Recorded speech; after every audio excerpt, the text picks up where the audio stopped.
Salut tout le monde, j'espère que vous allez bien. Aujourd'hui on se retrouve pour une nouvelle vidéo et ça va être une vidéo FAQ sur le McDo.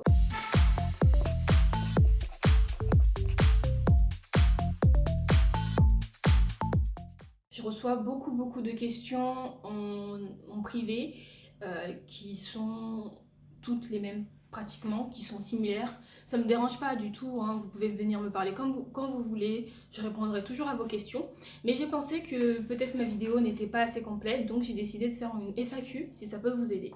Donc on va commencer par la question la plus posée, même dans les commentaires, que ce soit en DM. C'est quoi le SMIC? Donc le SMIC, c'est un salaire minimum brut horaire, attention. Automatiquement, quand on dit SMIC, les gens pensent à « Ah ouais, donc le SMIC c'est 1500 euros, nanana. » Non, pas du tout. Le SMIC, c'est un taux horaire, c'est une somme que vous gagnez par heure brute. Et actuellement, on est en 2019 et il est à 10,03 euros. Ça permet d'être payé à ce minimum-là. Vous ne pouvez pas être payé en dessous et c'est garanti par la loi. Maintenant, quand vous êtes mineur, qu'est-ce qui se passe? Normalement, on va dire ça, quand vous avez entre 16 et 17 ans, il me semble, vous êtes payé 90% du SMIC, normalement. Mais c'est pas tous les établissements qui l'appliquent. Par exemple, quand j'ai travaillé à jour, ce n'était pas le cas. J'étais payée au SMIC normal comme tout le monde.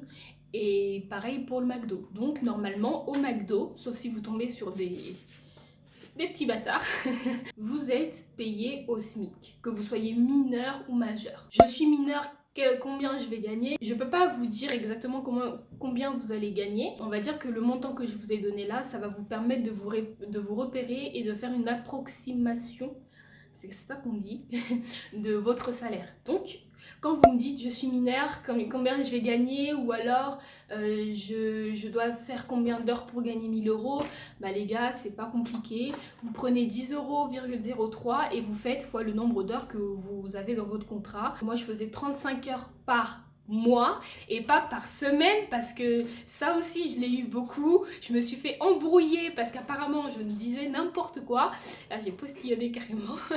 Bah oui, parce que ouais, non, c'était par mois, donc c'était tout à fait normal que je gagne à peu près 260 euros. Faut pas se faire avoir.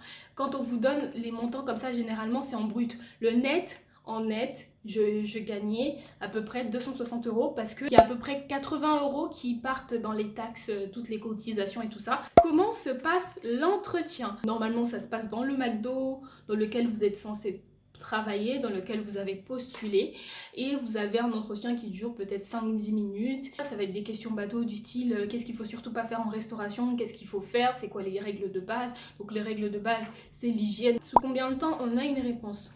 On a une réponse, ça dépend du McDo, parce que dans le mien, j'ai eu une réponse le jour même, dans les 5 minutes qui ont suivi.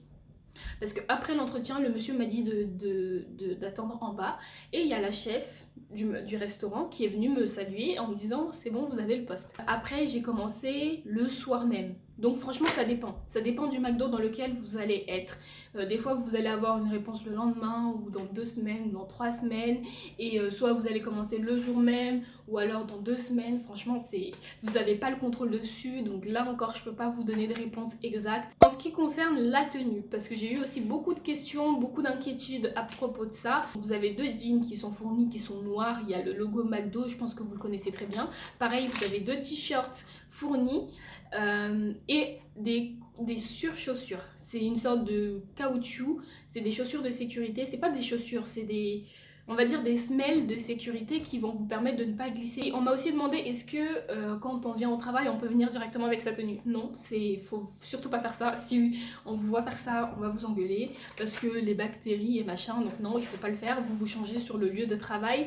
En ce qui concerne les casiers, dans mon McDo il y avait 2-3 casiers et c'était le premier qui avait le casier, et vous pouvez ramener un cadenas pour le laisser. Le seul truc qu'on va vous demander, c'est d'avoir des baskets sobres, donc en soi on s'en fout. Moi j'avais des baskets roses pour vous dire, donc ça dépend vraiment du McDo. Autant vous allez tomber sur un McDo ultra strict, ou alors un truc un petit peu relax où on fait pas trop attention.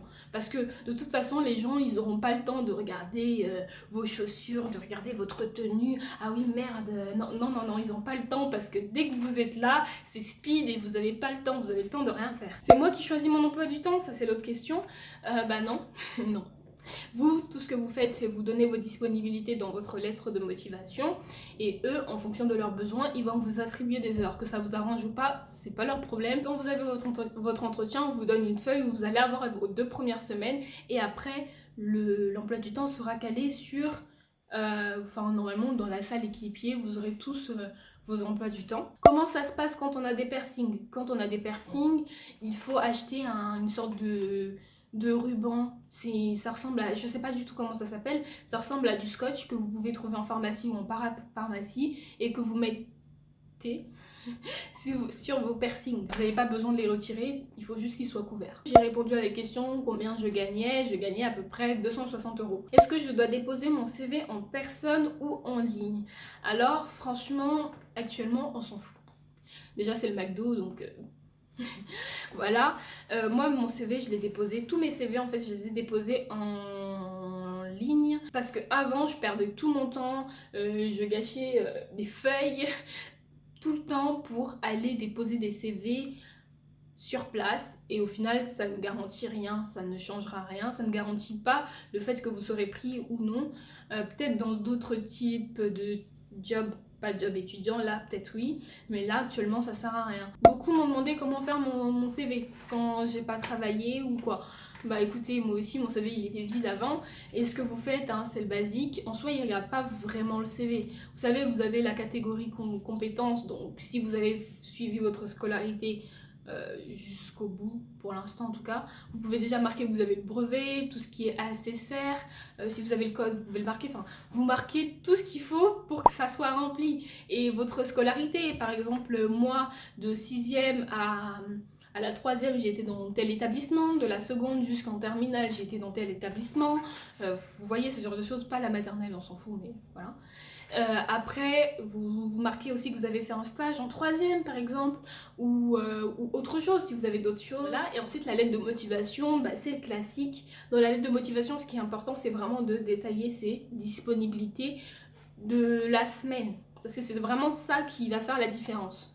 Quand vous allez faire votre lettre de motivation, il faut préciser quel jour vous allez être disponible, de quelle heure à quelle heure. Il me semble que c'était les questions qui revenaient le plus souvent. Et j'espère que ces réponses vous auront aidé. Si vous avez d'autres questions, n'hésitez pas à me les poser en commentaire ou sur Instagram, n'importe où, quand vous voulez. Sur ce, j'espère que cette vidéo vous aura plu. On se retrouve pour une prochaine vidéo. Salut!